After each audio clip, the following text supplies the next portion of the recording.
आपण बघतोय की राज्यात जी काही अतिवृष्टी झाली त्या अतिवृष्टीसाठी जी काही शासनाने मदत जाहीर केलेली आहे अगदी तुटपुंजी अशी मदत आहे। खरं तर घाईमध्ये या शासनाने 36,500 कोटीची फसवी मदत या ठिकाणी जाहीर केलेली आपण बघतोय। परंतु जर आपण शासनाचे निकष बघितले तर शासनाच्या निकषानुसार 6,200 कोटी व अतिरिक्त 6,500 कोटी असे केवळ 13,000 कोटी रुपये फक्त या ठिकाणी मदत मिळालेली आहे।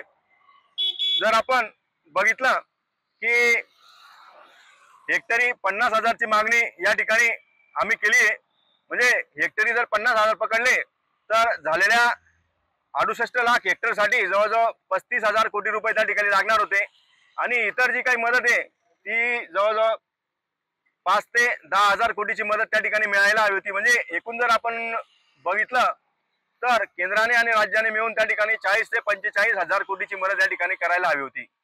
परंतु ही मदत करत असताना वेगवेगळ्या प्रकारचे जे काही निकष लावलेत ते निकष लावल्यामुळे जी काही मदत मिळायला पाहिजे शेतकऱ्यांना ती मदत मिळताना या ठिकाणी दिसून येत नाही। या ठिकाणी शेतकरी पूर्णतः उद्ध्वस्त झालेला आहे। लोकांना असं वाटलं होतं, शेतकऱ्यांना असं वाटलं होतं की दिवाळीपूर्वी हे जे काही शासन आहे हे शासन मदतीचं एखादं चांगलं रॉकेट लॉन्च करेल, परंतु आपण बघितलं यांनी तुटपुंजी अशी मदत जाहीर करून दिवाळीपूर्वी मग हा लवंगी फटाका या ठिकाणी सरकारने फोडलेला आपल्याला दिसतोय। त्याच पद्धतीने आपल्या नंदुरबार जिल्ह्याचा 9 तारखेचा जो काही GR होता त्या GR मध्ये या नंदुरबार जिल्ह्यातील 6 तालुक्यांचा या ठिकाणी समावेश करण्यात आलेला होता दुष्काळाबाबत। परंतु नंतर 10 ऑक्टोबरला त्या ठिकाणी शासन एक वेगळा GR काढतं आणि नंदुरबार जिल्ह्यातील जे काही 6 तालुके वगळले होते हे 6 तालुके त्या ठिकाणी वगळण्यात आले। म्हणजे अशा प्रकारे शेतकऱ्यांची या ठिकाणी थट्टा लावलेली या शासनाने। माझी शासनाला विनंती असेल की या राज्यातील शेतकऱ्यांना जास्तीत जास्त प्रमाणात मदत केली पाहिजे। दिवाळीच्या आधी मदत करायला हे शासन आता आपण बघतोय की असमर्थ झालेलं आहे। आजपासून दिवाळीला सुरुवात झालेली आहे, हेक्टरी 50,000 मदत मिळायलाच पाहिजे। त्याच पद्धतीने जी काही दुभती जनावरं होती त्यांच्यासाठी पण 50 ते 60,000 प्रमाणे एक जनावराप्रमाणे मदत मिळायला हवी।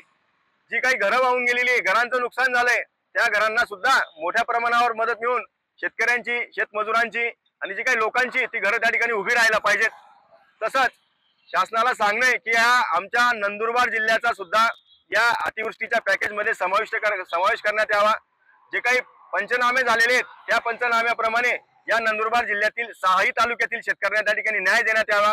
जर या ठिकाणी शासन जर अशा पद्धतीने न्याय द्यायला, शेतकऱ्यांना न्याय द्यायला असमर्थ ठरत असेल तर शेतकऱ्यांच्या बाजूने आमचा राष्ट्रवादी काँग्रेस पक्ष, शरदचंद्र पवार पक्ष भक्कमपणे पाठीमागे उभा राहील आणि येणाऱ्या काळामध्ये मोठ्या प्रमाणावर आंदोलन करून या शासनाला हा शेतकरी, हा शेतमजूर आणि हा नागरिक धडा शिकवल्याशिवाय राहणार नाही असं आम्ही याद्वारे आपल्याला सूचित करतो।